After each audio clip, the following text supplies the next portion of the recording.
Let me ask you a bit about something which obviously has disrupted all of the United Kingdom, all of the world.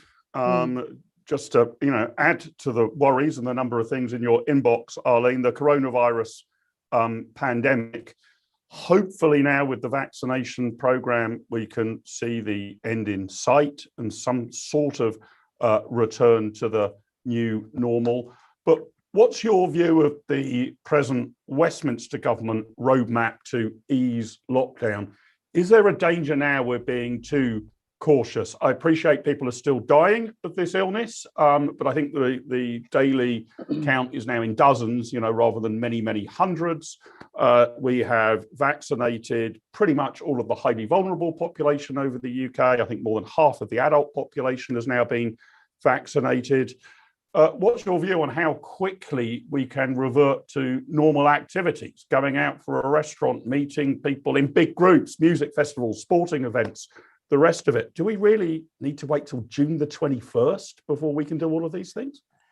Well, you may say that. We in Northern Ireland are actually slower than what's going on in England at this moment in time. And that, again, is down to the fact that we have a five-party coalition and you can only move at the pace which everybody exceeds to move at. And I think there's been a huge fear built up over this past year around coronavirus. And if I can go back to what I was talking about in terms of Brexit and risk, this is about risk. And that's how we should be looking at coronavirus for me. What is the risk to society if we do X, if we do Y? And I think the vaccine has been a spectacular success for the United Kingdom government. I have to absolutely say that that is the case, and the way in which it is rolled out across the four nations has been very strong. Really good to see Moderna coming online today, which gives us the 3 vaccines online. So we have that vaccination program there. It'll become, we're told, a bit like the flu vaccine. People will need a booster most years. That's fine. But we do also recognise that there are different variants coming, just as there are different variants of flu. And I think that's what people forget about. We do have different flu variants, and the vaccines are changed to try and deal with those issues. And again, because this was new, because it was devastating, because of the fact that it was a pandemic like none of us have ever seen before, it was hugely scary and there was no textbook to deal with it.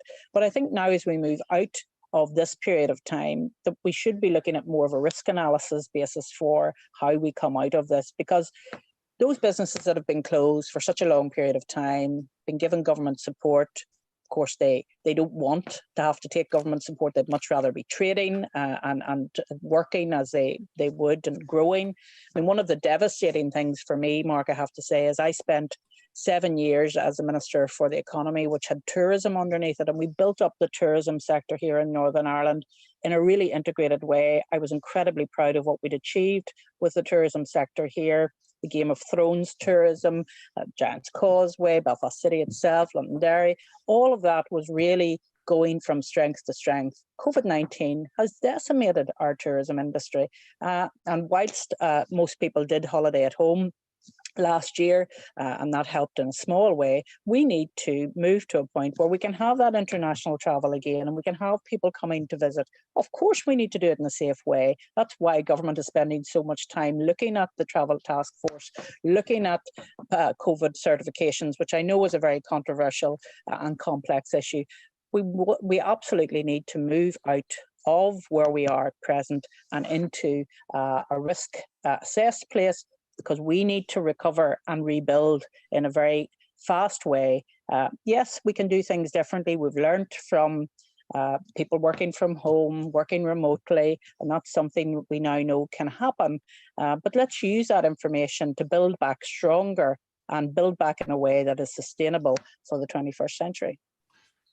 And do you think this is the thing that worries me a bit in terms of managing the risk? I'm delighted to hear that you think that we've got to take a kind of risk-based approach. And of course, we now know much more about the COVID-19 than we did a year ago, right? And we know how to treat it better and all of the rest. But what worries me is there seems to be a tendency by our lawmakers to just focus on the kind of COVID-19 problem, which is a real problem. I mean, it's killed many thousands of people. But on the flip side, the longer lockdown has continued, the fewer cancer diagnoses that we've had in order to nip in the bud. You know, people will die of cancer because they haven't had a sufficiently early diagnosis, let alone, if you like, what you might call the softer knock-on effects. People get depressive and suicidal because they're not in work. If the economy has gone backwards by 10% of GDP or more, that's not just an economic number about sterling. You know, that has real impacts on people's health prospects over a very, very long period of time. Harder to measure, I grant you, than the number of people who've been hospitalized with COVID-19 or have died from COVID-19 or are ill with COVID-19. Those numbers are easier to measure. But the human impact is still absolutely enormous. And my sort of worry now is that we're getting to a situation in which it's possible that the cure is worse than the disease, that the damage we're causing to people by persisting with the lockdown for much longer is potentially injurious to their health, their life prospects, more than the risk is now of currently dying of COVID-19. So I think it's important to look back at the reason why the legislation was brought in was to protect people and to do it in a way that was proportionate to what was happening. And, you know, we had to take pretty draconian steps. And for those of us who enjoy our freedoms, it was a huge step to take to put people into lockdown. I mean, nobody in living memory had thought anything like that would ever happen again when you moved away from the war. But I absolutely think that we now need to look at all of the other harms that you've been talking about. And it's something that has actually played a lot in my mind over this past year. The fact that people aren't getting their cancer diagnosis, they aren't being seen by their stroke specialists, that people are really suffering from mental health. I fear that we will have a mental health epidemic when we come out of this. I don't say that lightly. It's something that we've been trying to plan for in terms of services, but it's not even people of my age and younger and older, but it's our young people. When I look at the missed opportunities that those young people have had, I mean, I have a daughter in third year at university. She's about to finish. She's missed out on all of that final year piece. My son is in first year. He's missed out on all of that first year experience of going to university. My other son is 14, hasn't been at school since the beginning of the year, goes back now next Monday. And that structure to his day has completely gone. So there is a huge thing that each family is going to have to work through. It's something that we shouldn't ignore. But it's something that I think is very much going to be with us for the next 5 to 10 years, Mark. And that's that.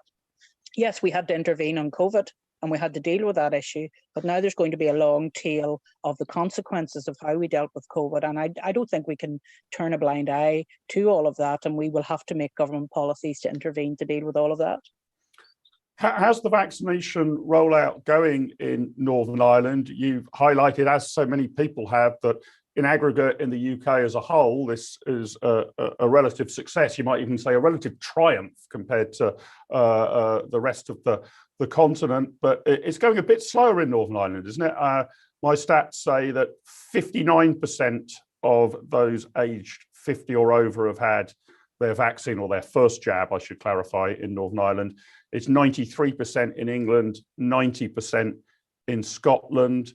Why is the rollout taking longer in Northern Ireland than in other constituent parts of the UK? Well, I think because initially we took the decision that we wanted to get our care homes vaccinated in their double dose and really concentrate on that because we were concerned about the fact that so many of our elderly people were at risk and were dying in the first wave as a result of being in a care home. It was like a petri dish, if you like, in terms of how things were working. So we very much focused on that. So glad to say 100% of our care homes are now vaccinated completely, and we have made sure that that has been the case. And again, Mark, we just rely on our supplies coming in from the rest of the UK. So if you look at the stats over a period of time, there tends to be an up and down between the different devolved administrations. But I think the success overall of the vaccination programme has been quite outstanding. I mean, for us, the worry is that our nearest neighbours in the Republic of Ireland are so far behind us in terms of their vaccination programme, which of course is the European vaccination programme, because that will have an impact when we have everybody vaccinated and people are coming across, if you like, from the Republic of Ireland into Northern Ireland unvaccinated. Then that is a problem, and we need to recognise that, and we're going to have to try and deal with all of that. It's not often, Arlene, I get the chance to ask a politician, why is everything going so right?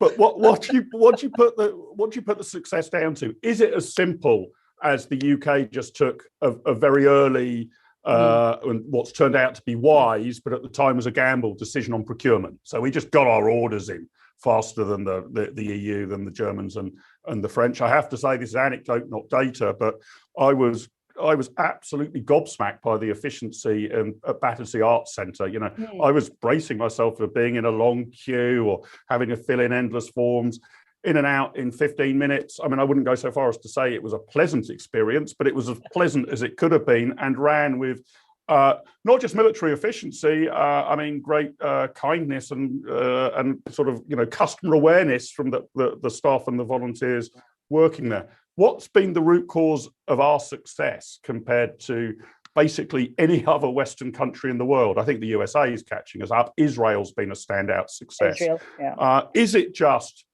you know, that light bulb went on and we made the procurement decision fast and early and that's paid off? Is it as simple as that? I think it is, and I think it also points up the difference in approach in terms of this is a new government. We've left the European Union. We have these powers. We can do this. We can make the decision that we're going to take options in all 7 of the vaccine programs, and then whatever comes first, we'll be in there.